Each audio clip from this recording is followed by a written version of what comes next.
तुम्हारी माँ कहाँ है? वो शिफा बख्श जड़ी बूटियां लेने के लिए गई हुई हैं। ये वक्त तो नहीं है इस काम का। आप उन्हें जानते हैं बाबा, वो खामोशी से बर्दाश्त नहीं कर सकती। जब वो हमसे बात नहीं करती तो फिर फूलों और पौधों से बात करती हैं। जड़ी बूटियां तो बस बहाना है। ऐसी क्या बात है जो हमसे नहीं कर सकती? आपने उनको परेशान कर दिया बाबा। परेशान होने की जरूरत नहीं। तुम्हारी अम्मी बहुत तजर्बेकार है। वो इतनी भी कमजोर नहीं जितना तुम समझ रही हो। क्या आप उन्हें जानते नहीं हैं? आपने उनको दुख पहुंचाया है। आपने गजल खातून और बहादुर भाई को बुलाया है। सब कुछ इतनी जल्दी भूल गए आप? सरदार का दस्तरखान बड़ा और कुशादा होता है। तुम बिल्कुल वाकिफ नहीं, वरना ये बात ना करती। चलो छोड़ो, अपने आप को तुम हलकान मत करो। खाना ठंडा हो रहा है। शाबाश। आप क्या समझते हैं मैं खा सकती हूँ? मेरा एक भाई सफर में है और दूसरे के बारे में तो कुछ मालूम ही नहीं है। क्या मैं आ सकता हूँ चाचा जान? आ जाओ गुंदूस।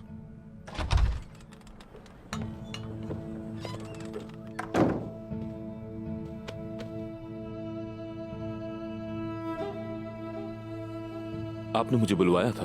हाँ, आओ बैठो। बिस्मिल्लाहिर्रहमानिर्रहीम। खाना खाओ। शुक्रिया चाचा जान।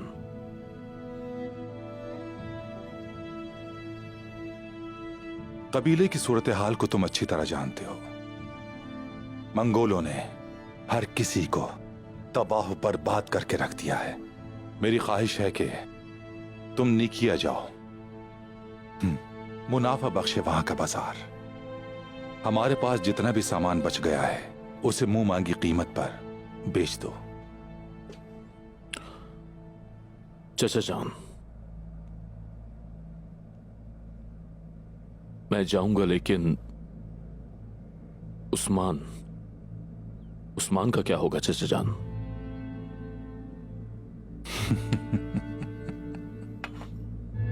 उस्मान अपनी गलतियों की कीमत चुका रहा है। उसको सुधारने का यही एक तरीका था बस। तुम फिक्र मत करो मेरे भतीजे।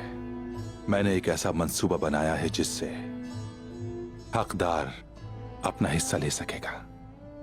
और रही बात उस्मान की, जल्द ही मैं उसका भी दिल जीत लूंगा। उस्मान जरूर यहां होगा।